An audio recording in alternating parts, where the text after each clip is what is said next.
Denne trávime čas na sociálnych sieťach. Scrollujeme, lajkujeme a komentujeme. Aké úžasné by bolo, keby nám platili za také obyčajné lajkovanie? Predstavte si, že niečo také existuje. Oh my god! Wow!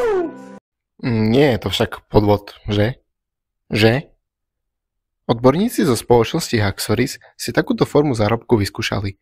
Nie však preto, aby zbohatli, keďže sa to aj nedá, ale preto, aby si posvietili na tento typ podvodu. Podvodníci si zakladajú na tom, že vám napríklad za taký like na TikToku naozaj zaplatia nejakú malú čiastku. Nie však preto, aby ste zarobili, ale preto, aby si získali vašu dôveru.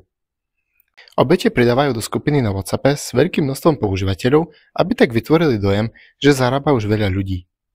Následne obeť presmerujú na fiktívne investovanie do kryptomien, predstierajú okamžitý zisk, no na jeho vybratie už požadujú, aby ste vložili 50 eur alebo viac, za ktoré už potom sľubujú províziu.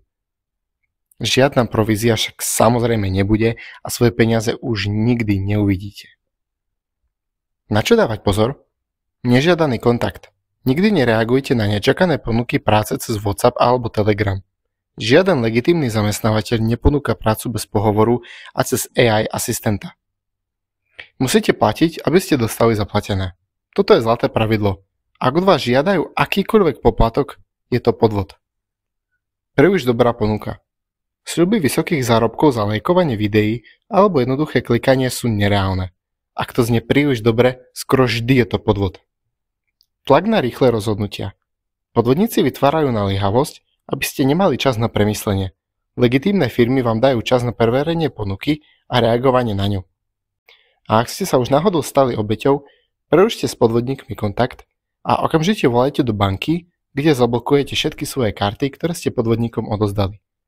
Je však takmer nemožné dostať späť peniaze, ktoré boli premenené na kryptomeny.